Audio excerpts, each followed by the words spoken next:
Hey there, I got a question for you.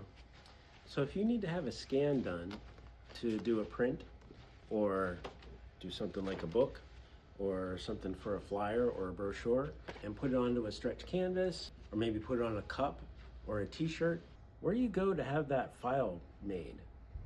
Are you shooting it on your phone? That might not be a good idea. Do you go to Staples? Maybe UPS store? Walmart? What place do you think about? Is it a good idea to go to a copy shop or a convenience store to have a scan done? I don't know. So we're going to do an experiment for you, and hopefully this is going to save you a little bit of time and money if you try to make a copy of something in the future and make prints. So what we're going to do is we're going to take this photo and we're going to shoot on a phone, maybe take it to Staples, maybe shoot it on a better camera, something like that, and then we're going to make copies, enlargements, and we're going to have those files sent to a couple different places. We're going to find out what's the best place to have that type of thing done. Should we send it online? Should we do it ourselves? Should we go to a high quality place? That's what this experiment is for, to try to figure out what the best way is to do something so that when you give this gift to your friends or family, they're going to like it and it's going to be good quality. So today I'm running into Staples to get this 4x6 photo enlarged into an 8x10, just to see the general scanning and printing process, see if they ask any questions about cropping or coloring, stuff like that. So I'm going to go get that printed out and we'll give you an update. Okay, so we have our print from Staples now, and I'm going to take a shot with my iPhone real quick, and we're going to upload this to a popular printing service online. So I'm just going to put it here. I have some outdoor lighting out that way, so that should help. So that looks pretty good. We'll go ahead and probably have to crop it online, and we'll order an 8x10 print of that, and then we'll compare that with our Staples print, and then the next step is we'll go ahead and have a reproduction made at a really high quality place. Okay, I'm just gonna email this to myself at full size. There's the picture.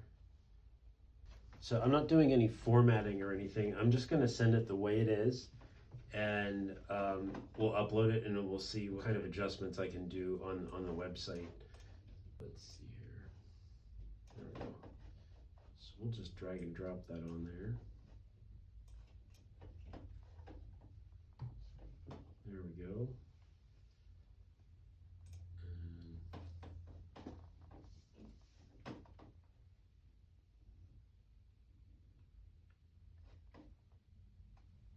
Looks like there's some cropping stuff I can use, so we'll crop it, see if we can get to a 8x10.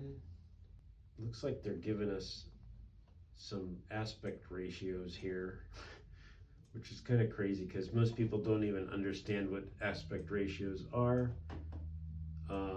We want to do an 8x10 from this. So about 5x4 is the proportion we want it to be to make it 8x10. This is kind of crazy. I would think that you would just have like an 8x10 setting on there, but whatever. Well, let's go ahead and just crop it out a little bit. It's not very straight. Apply that. And let's see if we can rotate it a little bit. Oh, it'll only let us rotate it. Okay, this is kind of crazy. Now it's squished it, so we don't want to do that. So we're kind of stuck. There's no way to rotate it, so I think we're gonna go with that. Apply. There's red eye removal. You can edit the photo. Wow, that was pretty bad. So I just made a huge blunder with that, so we'll just go back in and see. All right, luckily we got back to it. All right, so we'll go ahead and order that and we'll see how that comes out.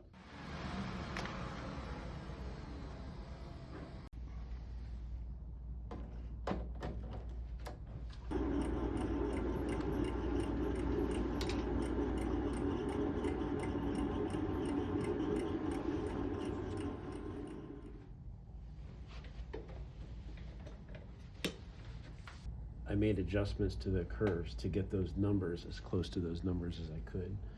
And then once those are balanced to those numbers, then we know that the color is going to come out pretty much the same as what the original was, with maybe just some very small differences. But this is kind of what sets us apart from everybody else, is we make sure that our camera is calibrated to perfect white, perfect gray, perfect black. And if you have those balanced, then everything else should fall in place. Sometimes your greens and your reds might be a little bit off, but that's why, you know, we have to go back and do a little bit of proofing to make sure that that color is correct. So we scanned that at like 26 inches wide, but we're going to take it back down to 8 by 10. This one actually has some striping on it, which is funny. So that tells me that the person that photographed this printed these 4x6s on an inkjet printer, and that's why there's lines. So when they were printing it, it wasn't printing with all the print heads, and probably like the cyan or the magenta or something was making these stripes. So as a 4x6 print, you probably you don't even see it on the 4x6, but if we print it as an 8x10, they might show a little bit.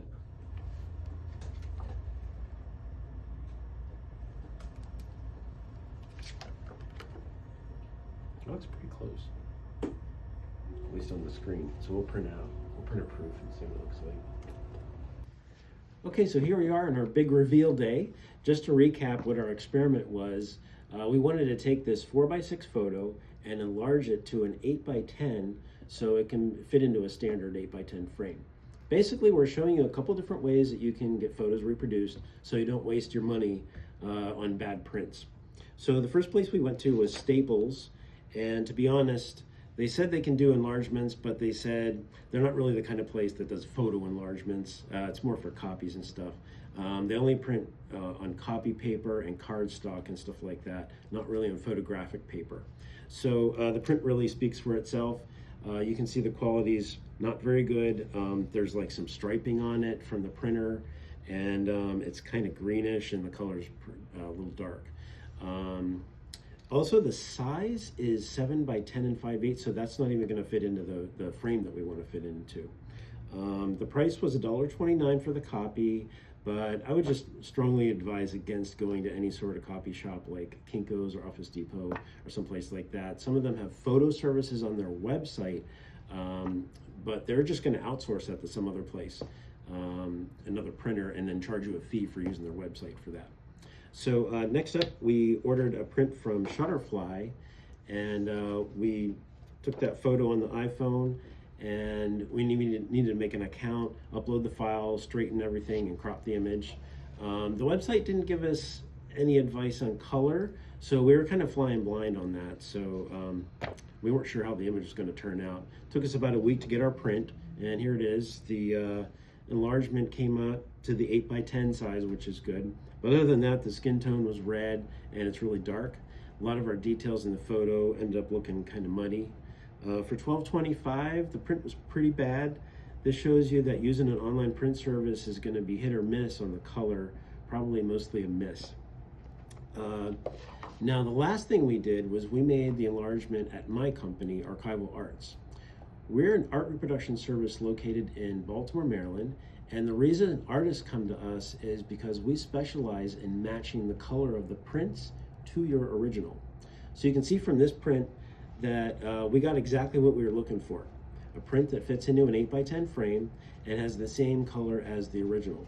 I can't stress enough, if you're planning to have prints made from an original photo or even a digital photo, you're going to be best served by going to a local print service that has the ability to scan the original, do some color correction, and make prints all in the same place.